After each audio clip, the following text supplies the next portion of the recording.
Good morning. Welcome to the Premium Public Video Forecast discussion for Friday, May 2nd, 2025. Of course, I'm your meteorologist, Stephen DiMartino. Before we begin, please like, share, and subscribe. It actually helps the channel out quite a bit. And also hit that notification bell, which sometimes works. So we have a lot to talk about. Premium members, we've had an impact map out for several days, and we're going to show that here in the video. And also, we've been watching the evolution of a rainstorm event. Now, as we've been talking for the past couple of days, the exact development and location of this upper level low will impact the going forecast. So for a couple of days, we had widespread rainfall expected for the weekend. That looks like it's scaling back. Why? Because the upper level low is developing just slightly, just a little bit to the west. And then it's going to push east, and that's when we're going to see more widespread rainfall from Monday and Tuesday. Well, as long as it holds together. So let's take a look at all the data and see what we're looking at in terms of the observations. So currently, right now, we have a warm front and a little wave of low pressure slowly lifting through the region. That's going to lead to an increase in moisture in the atmosphere, thus the variable cloud cover. And yeah, there is a threat here for a few isolated showers, but we're not really seeing a lot of strong lifting with this warm front. A little bit of isotropic lifting, but not a lot. And certainly not a lot of precipitation, because a lot of your forcing is focused well to the west. So that's leading to, again, variable cloud cover with temperatures ranging from the lower to mid 60s over portions of the northern interior, mid to upper 50s in Connecticut, upper 50s to lower 60s on Long Island, with that southerly wind coming right off the Atlantic Ocean. But look at what happens once that warm air really starts to win the fight.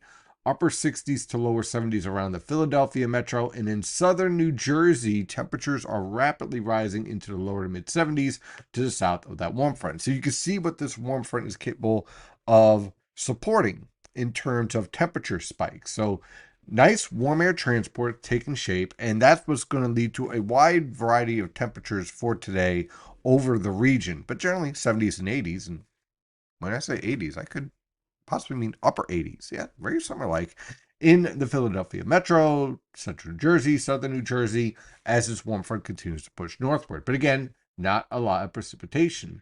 We certainly have moisture transport if the image shows. Well, there it is. Sometimes it takes a little time to load. Okay, so this is a this is the depiction of the mid-level forcing between 850 to 925 millibars of moisture transport. And kind of notice this hanging back of the trough. This is what's called a positively tilted trough in the mid-levels of the atmosphere. We also see this in the upper levels. So what I'm trying to show here is that, hey, we have a nice ridge here off of the southeast coast, Western Atlantic. Just keep that in the back of your mind over the next several weeks and months. Western Atlantic Ridge, transporting moisture from the Caribbean and around the Bahamas right into our neck of the woods. I think that's going to be a theme we're going to hear a lot. But in the meantime, that moisture transport continues to funnel up the coast, right? And you're starting to see the lifting enhancement of that, the stronger mid-level winds, enhancing that moisture transport. That's going to be a theme all the way on through the weekend. So plenty of moisture. The question is the lifting. Do we have enough lifting to support showers and thunderstorms? And when do we have the thunderstorms? This is why this weekend is not going to be a washout, because we're not going to have constant lifting.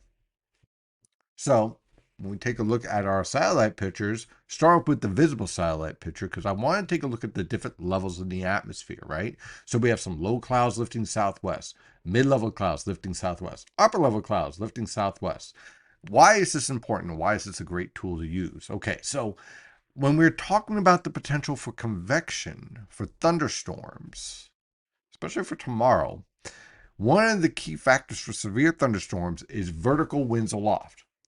As you can see, leading up to that event, all the winds are moving in the same direction at all levels of the atmosphere. So we don't have vertical wind shear. We don't have directional change. So when you're looking for directional change, typically you look for a south or southeasterly wind at the lower levels and a southwesterly or westerly wind at the upper levels. That leads to a cyclonic circulation in the atmosphere.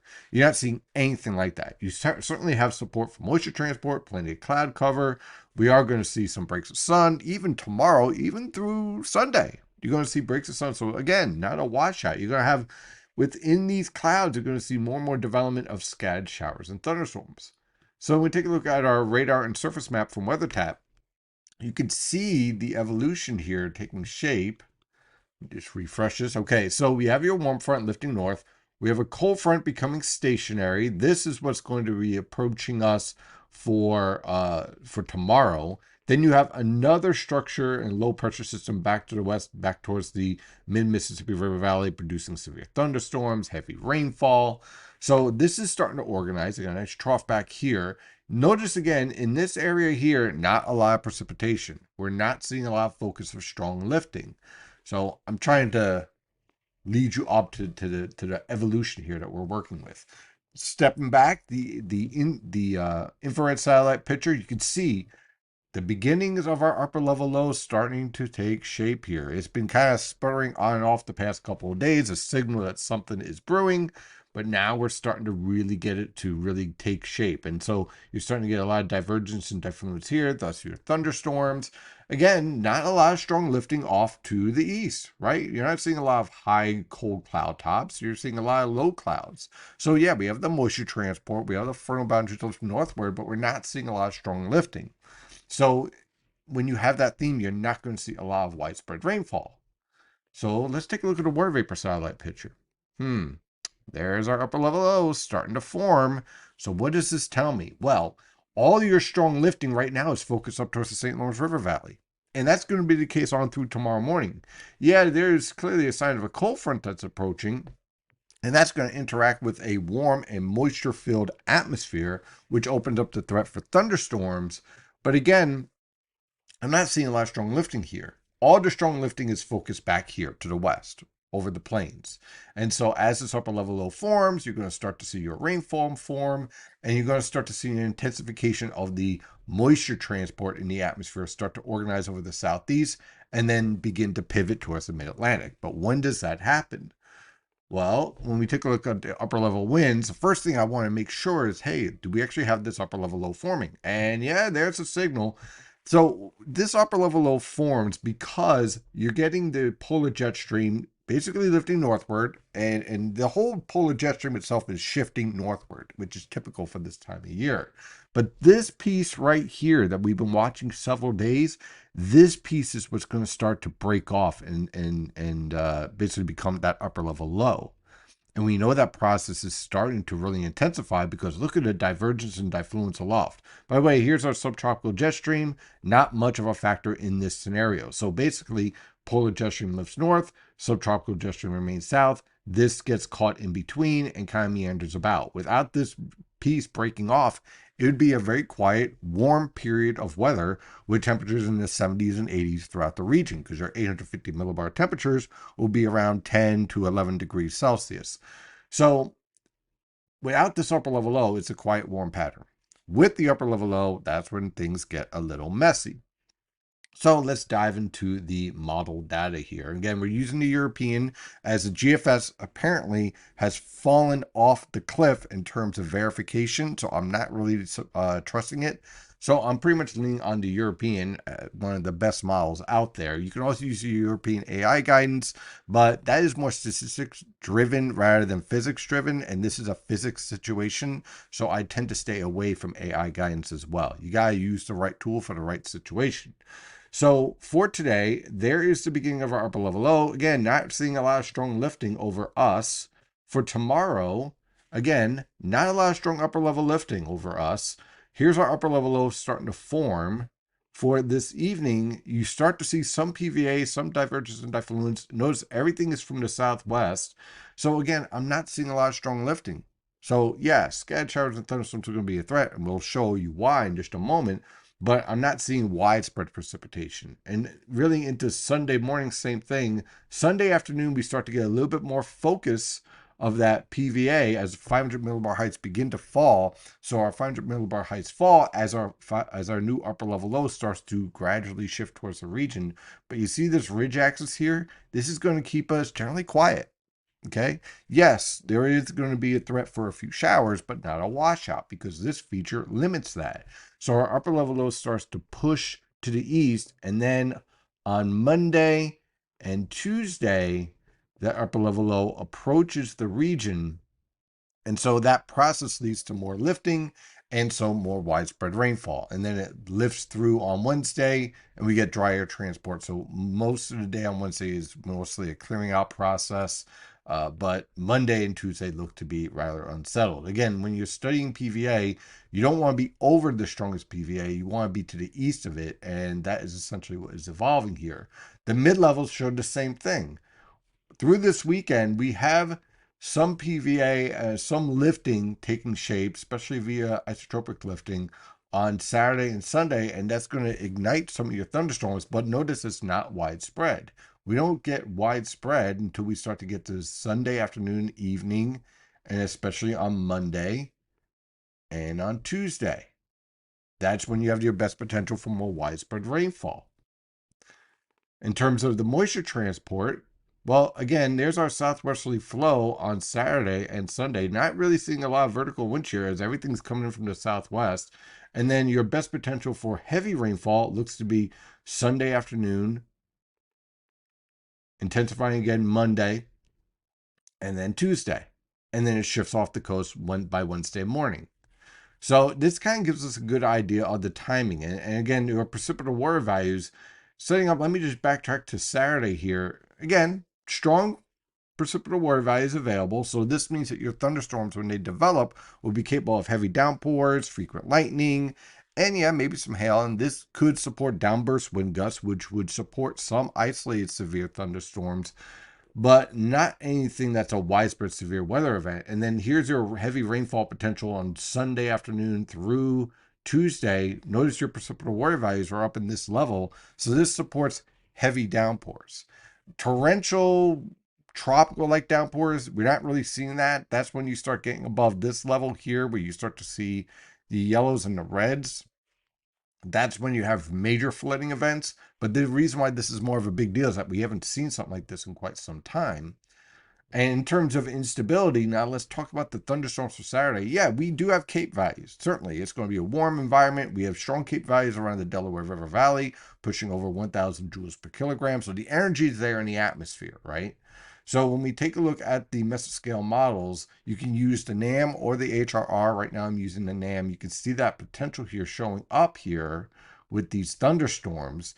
If they're able to break the cap, boom, and you have some very heavy downpours here setting up for Saturday afternoon. Saturday morning, quiet. Tomorrow morning, quiet. If you have plans for tomorrow morning, not an issue. Watch out for a passing shower. That's about it. Then on Saturday afternoon and evening, this is where we're watching that potential for thunderstorms. If it breaks the cap, it goes off. If it doesn't, then you're just looking at scattered showers. In terms of the instability in the atmosphere, notice the winds here, okay? They're all coming from the same level, southwest. So we're not seeing any vertical wind shear, but some of this dry air aloft, if you're having that cape, which is pushing well above 1,000, look at this, almost 3,000 joules per kilogram. That is pretty impressive setting up. So you have the instability in the atmosphere. You just don't have the vertical wind shear.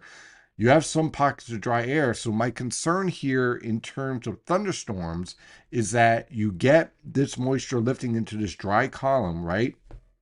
You have significant condensation in the atmosphere, and that allows for what we call downburst wind gusts and the development of wind gusts pushing over 55 miles per hour, which would feature the potential for severe thunderstorms. There could be a little bit of hail mixed in here too. Wouldn't rule that out. But I think that's the primary concern, straight line winds. Don't be surprised within the interaction of those straight line winds. You get some mesoscale lows, and that could lead to a false positive in terms of tornado warnings. But I don't really see any other signal for tornadoes in this scenario. But I'm just putting that out there as there are a lot of dynamics evolved here on Saturday afternoon, on tomorrow afternoon and evening. But most of the day on Saturday, the morning tomorrow and early afternoon, perfectly fine. If you have outdoor plans, go out and enjoy them. Just have an umbrella handy for a passing shower. So how does this look over the next 90 hours? Well, again, we got a few pesky showers, but nothing like a widespread, no washout or anything like that for today, tomorrow. Tomorrow afternoon, evening, we have to watch out for those showers and thunderstorms that drop through. Sunday morning, not too bad. Again, variable cloud cover, a few isolated showers, but not a washout. Sunday afternoon is where we start to see the increase in showers, and then that continues with waves of showers and embedded thunderstorms for Sunday night, Monday, and Tuesday. But again, within those waves, you'll have drizzle and even some dry breaks as this evolves. So what I'm looking here, again, this has been on the premium dashboard for the past couple of days. This section, 2 to 4 inches. Why? This is a section where we're most likely going to see the potential for strong thunderstorms and a few isolated severe thunderstorms on Saturday, pushing your rainfall amounts. The coastal plain, by the time the thunderstorms approach, will be much weaker, and I don't think it's going to produce as much rainfall as what you can get over here. Then you get the waves of rainfall setting up for Sunday afternoon and on through Monday and Tuesday. And so the total rainfall from this whole scenario will lead to 2 to 4 inches over the interior and 1 to 3 inches along the coast.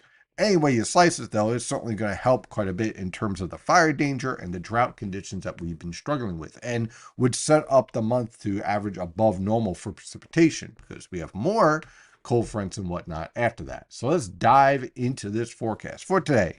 Variable cloud cover, watch out for an isolated shower or two. Look for high temperatures in the lower to mid 70s on Long Island, upper 70s to lower 80s over the interior along the immediate coast, and mid to upper 80s in the Delaware River Valley. So if you are able to dodge a shower, it's going to be rather summer-like today.